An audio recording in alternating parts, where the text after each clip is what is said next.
আর মুখ্যমন্ত্রী বলছেন যে বর্ধমান থেকে তিনি ফেরার সময় দেখেছেন রাস্তার দুপাশে শিল্পই শিল্প, টোটালটাই শিল্প হয়ে গেছে, কোনো জমি ফাঁকা নেই। না, এটা মুখ্যমন্ত্রী শুধু নয়, মুখ্যমন্ত্রীর যারা অনুগামী তারা অনেক আগেই বলেছেন। হুগলির যিনি তৃণমূলের প্রার্থী ছিলেন, তিনি যখন ভোটে প্রার্থীপদ পেয়েছিলেন, পরে এমপি হয়েছেন, তিনি শুধু কুইন্টাল কুইন্টাল জল এবারে বলেছেন তা নয়, তিনি এর আগে বলেছেন আমি গোটা ধোঁয়া দেখতে দেখতে এসেছি।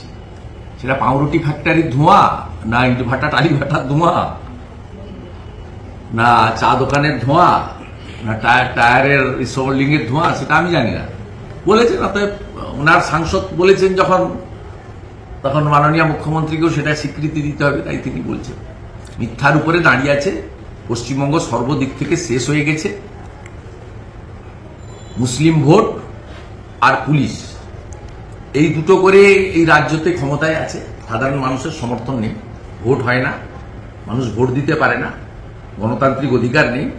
আর মুখ্যমন্ত্রী যে কত মিথ্যা কথা বলেন তার উদাহরণ প্রত্যেক দিনই দেওয়া যায়। কিন্তু সবচেয়ে যে বড় বিষয়টা জনগণ ধরে ফেলেছে, বাংলার মা বোনেরা বিশেষ করে ধরে ফেলেছেন, সেটা হলো 14ই আগস্ট মুখ্যমন্ত্রী বলেছিলেন যে 10 লক্ষ টাকা তো দেওয়া যেতেই পারে।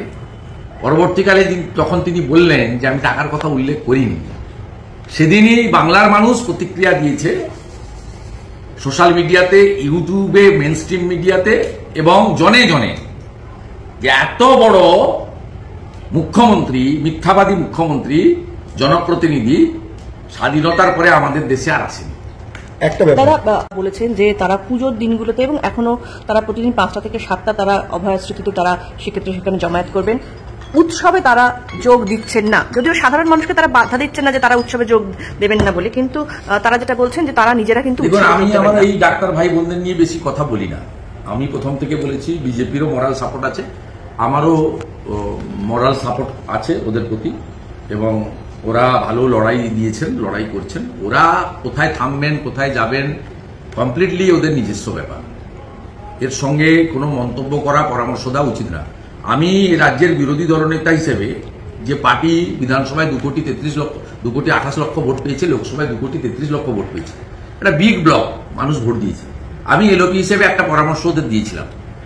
যখন রাজ্য সরকার ওদের চিঠি দিয়ে ডাকলো, আমি তখন বলেছিলাম যে আপনারা এই আন্দোলনকে অরাজনৈতিক রেখেছেন, রাজনৈতিক নেতা নেত্রী জনপ্রতিনিধিদের ভিড়তে দেননি, পতাকা ব্যবহার করতে দেননি, রাজনৈতিক স্লোগান দিতে দেননি। আমাদের এতে কোনো আপত্তি নেই, সমর্থন আছে।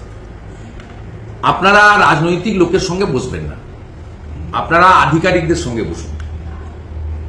আমি সেদিন পরামর্শ দিয়েছিলাম এয়ারপোর্টের গেটে দাঁড়িয়ে, মুখ্য সচিবের সঙ্গে বসুন, সাংবিধানিক প্রধান রাজ্যপালের মধ্যস্থতায় বসুন।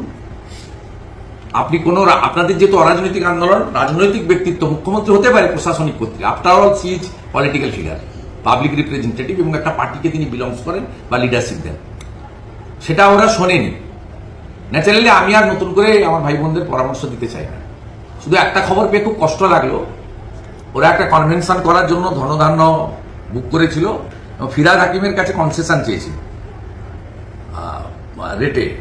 প্রথমে কর্পোরেশন পারমিশন দেওয়ার পরেও পরে আমার মনে হয়েছে মুখ্যমন্ত্রীর নির্দেশে ওই পারমিশন প্রত্যাহার করা হয়েছে, বাতিল করা হয়েছে।